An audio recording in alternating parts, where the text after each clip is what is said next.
Sup, you beautiful bastard. Hope you've had a fantastic Monday. Welcome back to the Philip DeFranco Show. And a quick note before we get started. After constant demand, especially recently because things have gotten incredibly stupid, I'm launching, as of this video coming out, the limited edition Don't Be Stupid, Stupid shirt. Because apparently people have just missed the message over the past few years, we decided to essentially put it on a neon sign. It's now available for you on premium shirts in a variety of colors, hoodies with a plethora of color options, and tank tops with, wouldn't you know it, a number of colors. So if you want to snag one of those, it's one of the top 2 links in the description down below. But with that said, welcome back to the Philip DeFranco Show. Buckle up, hit that like button, and let's just jump into it. And the first thing we're going to talk about today is entertainment pop culture news, specifically about and surrounding rapper 6ix9ine, aka Daniel Hernandez. And as you may or may not remember, this guy was facing a number of charges, right? People were talking about him facing up to 30 plus or even life in prison, right? But then he ends up pleading guilty to racketeering and a number of charges. He starts cooperating with the authorities. While publicly that made his name synonymous with snitching, with ratting, legally it reduced his sentence to just 24 months in prison with 5 years supervised release. And then he actually ended up getting released early last month due to the coronavirus, right? So he's released, he's put under house arrest, but he is allowed to make and put out music. And over the weekend, that is exactly what we saw, and he did it in record-setting fashion. One, he made his general public return on Instagram Live and just crushed the Instagram Live record. The previous records were in the hundreds of thousands, and Hernandez got 2 million concurrent, right? And in that live stream, in addition to him kind of egging on the people he called haters. And I've seen everything. Everybody want to be quiet now. For 2 years, y'all made fun of me. Y'all done made memes of me.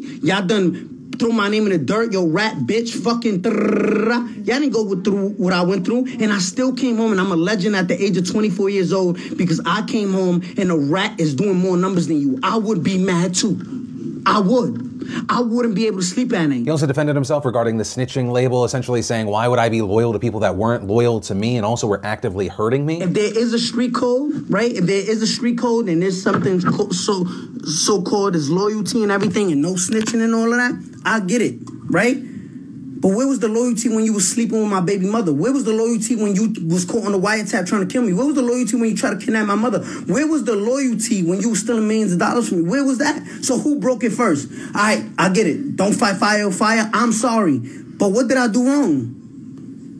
Be loyal to that's fucking my baby moms? Be loyal to that kidnap me? Beat the shit out of me on video and everything? And ultimately promoting his new music video for Gooba that was out on YouTube. And that push was incredibly effective because not only as of recording this video is he at 97 million views and counting on this thing that was just released on Friday, he reportedly got the most views in the first day of a hip-hop song on YouTube with 43 million, beating the previous record holder Eminem for Kill Shot, which of course was his Machine Gun Kelly diss back in 2018, which, I mean, wow, those are insane numbers. Now with that said, even though all views are essentially equal, it is also important with this story to look into, well, how many people are watching it because they like him? And so for that, we look to the likes versus the dislikes, and there we see 4.2 million likes, 453,000 dislikes. It's actually a very warm welcome, all things considered. But of course, those dislikes aren't something to scoff at, especially because the general idea of hate towards him, you get into dangerous territory. I mean, essentially there is this understanding that he has a massive target on his back. And to make this an even more concerning situation for him, over the weekend he was doxxed. And according to his attorney, he has now had to relocate because his home address was leaked. But ultimately, that is where we are with the situation, and it's gonna be a very interesting one to watch. I mean, for a number of reasons, but with that said, of course, I'd love to know your thoughts on this situation in general in those comments down below. But from that, I want to share some stuff I love today, and Today in Awesome, brought to you by Raycon. And Raycon, if you don't know, was founded on the belief that premium audio should be affordable without excessive price markup. So a bunch of audio engineers and some of music's industry elite started Raycon to develop a truly awesome line of wireless earbuds at nearly half the price. And their everyday E25 earbuds are easily their best model yet. With 6 hours of playing time, a compact carrying case that can charge your earbuds 4 times just from a single charge, seamless Bluetooth pairing, more bass, and a compact design, it's really just a bonus that they're so stylish and come in fun colors. Right? They look amazing, but more importantly, they're comfortable, sound amazing, and have a really minimal design. Raycons are great for working from home, working out, listening to music and podcasts for hours, and unlike some of the other wireless options, Raycons are stylish and discreet without the, dangling wires or stems. And so if you want to join me in owning a pair of your own, just go to buyraycon.com/DeFranco, or just click that top link in the description down below to get 15% off your order today. And the first bit of awesome today is we had Dr. Mike putting out a video fact-checking Plandemic. Also, side note, Dr. Mike is actually going to be the next guest on a conversation with Quarantine Edition this Wednesday over at youtube.com/ACW. SNL gave us another masterclass Quarantine Edition. We got another episode of Some Good News with John Krasinski, even featuring an Office cast reunion. We also got a reunion and conversation with the whole cast of Community and Dan Harmon. We got Minute Earth Explains Space. We also saw Jon Batiste on NPR Music Tiny Desk Concert. And we got a trailer for Ben Platt live from Radio City Music Hall, which, side note, Ben Platt is one of my favorite human beings. And if you want to feel some things, I highly recommend the kind of collaboration on Found tonight with he and Lin-Manuel Miranda. And if you want to see the full versions of everything I just shared, the secret link of the day, really anything at all, links as always are in the description down below. And then we need to talk about the updates around the death of Ahmaud Arbery. You know, we initially talked about the situation in greater detail on the Thursday Philip DeFranco show. I'll link down below, but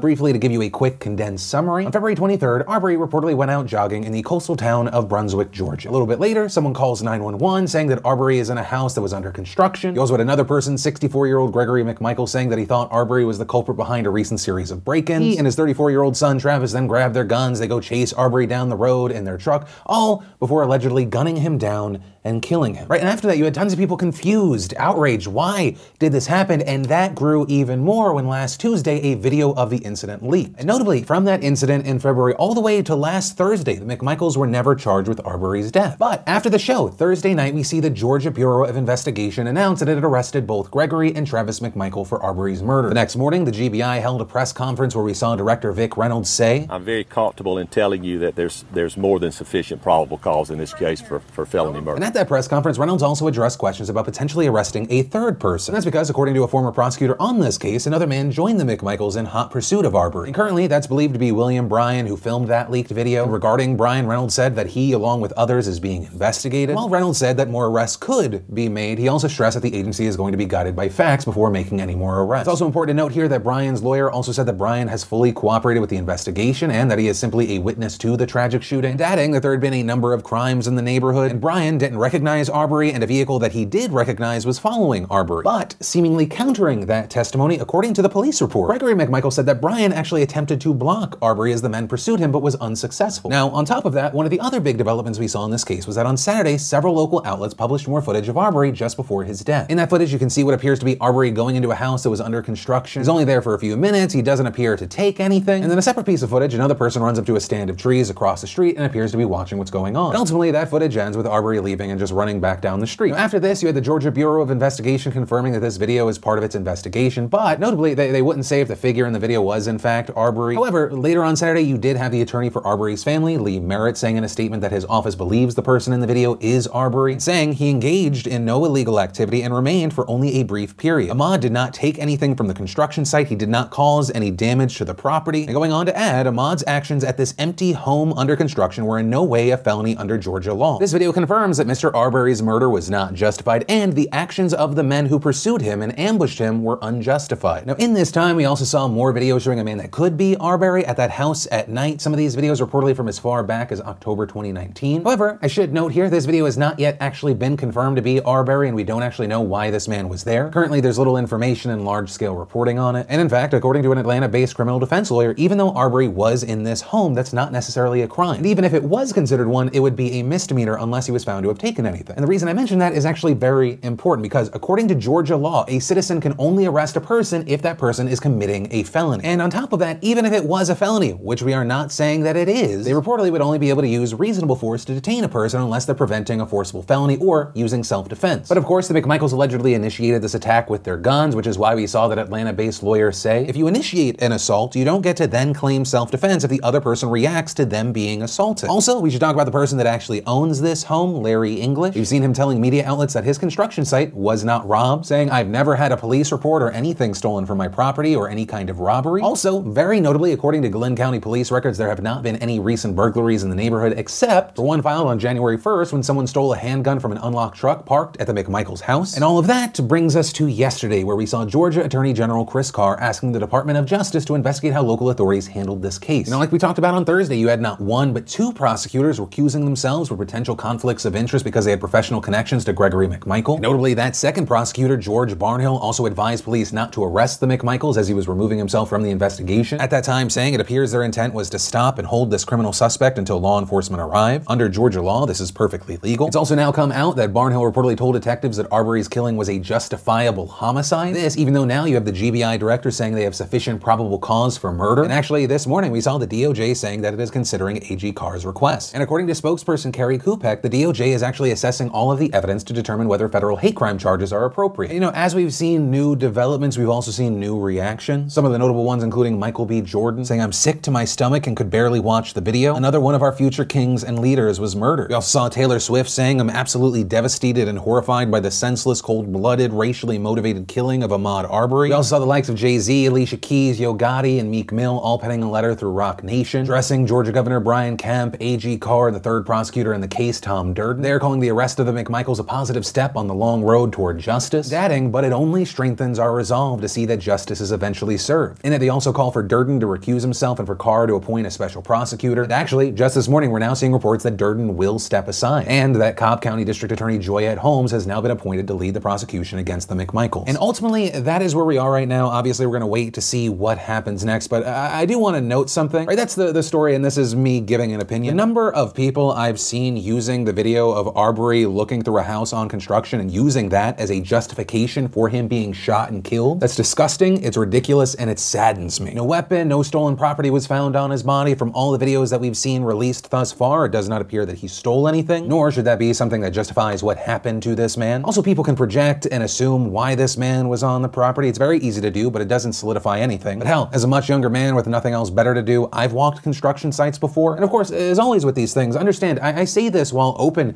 to more information, open to more evidence, open to a further investigation. But ultimately, with this story, of course, I do want to pass the question off to you. What are your thoughts on this story and why? And then let's talk about a big story that really is a piece of a much larger topic that we're going to be talking about over the coming months, and that is lockdown and reopening. So if you haven't seen, Tesla has filed a lawsuit against Alameda County in California, arguing that its Fremont factory should be allowed to operate during the coronavirus pandemic under the governor's new guidance for reopening some businesses. And some background here, that factory has actually been shut down since March 23rd after the county called for its closure as part of social distancing measures and stay-at-home orders, but the company has been pushing to resume production. Right, so you have that situation, and then this last Thursday we see California Governor Gavin Newsom announcing that he's going to allow for sectors like retail, manufacturing, and logistics to reopen with, quote, modifications that reduce risk. However, and this is a big point here, he stressed that local officials still have the authority to speed up or slow down reopening at the county level. So then, the next thing we see is that on Saturday, Tesla CEO Elon Musk expresses his frustration publicly about local resistance Tesla has faced, with Musk announcing on Twitter, Tesla is filing a lawsuit against Alameda County immediately. The unelected and ignorant interim health officer of Alameda is acting contrary to the governor, the president, our constitutional freedoms, and just plain common sense. Then adding, frankly, this is the final straw. Tesla will now move its HQ and future programs to Texas/Nevada immediately. If we even retain Fremont manufacturing activity at all, it will be dependent on how Tesla is treated in the future. Tesla is the last car maker left in California. Right, and Elon's frustration here isn't seemingly out of nowhere. I mean, it was reported late last month that he ranted about stay-at-home orders in the company's April 29th first quarter earnings call, on it reportedly calling the restrictions fascist and a violation of people's constitutional rights. Also, we saw the same day that Musk tweeted his threat, Tesla released a blog post about how it will get its employees back to work safely. And in that post, the company notes that it's the last major car maker in the state, as well as one of its largest manufacturing employers with more than 10,000 workers at its Fremont factory and 20,000 statewide. With Tesla again arguing that its Fremont plant should be allowed to reopen under Newsom's recent guidelines, but it also said that it should have always had permission to continue production because the state and federal government classifies vehicle manufacturing as national critical infrastructure. With the company also arguing that Alameda County, where our factory resides, and Santa Clara County next door have stated in their return to work order FAQs that the manufacturing of distributed energy resources, which is defined in state law to include electric vehicles, solar, and battery storage, is permitted to resume. And along with these points, the company explained that it has worked hard on a robust restart plan, saying it was modeled after the comprehensive return to work plan we established at our Shanghai Gigafactory, which has seen smooth and healthy operations for the last 3 months. Also noting that these restrictions are being laid on them not for a lack of trying or transparency, and this because they said that they met and collaborated on restart plans with Alameda County Healthcare Services Agency. But then also claiming that the county public health officer making decisions about reopening has not returned their calls or their emails, which they say listed out detailed restart plans, factory layouts, and more. And so saying that the county's position left them no choice but to take legal action. Now following this, we saw Fremont Mayor Lily May responding to Tesla Saturday afternoon saying, as a local shelter-in-place order continues without major provisions for major manufacturing activities such as Tesla to resume, I am growing concerned about the potential implications for our regional economy. And adding, we know many essential international businesses have proven they can successfully operate using strict safety and social distancing practices. I strongly believe these same practices could be possible for other manufacturing businesses, especially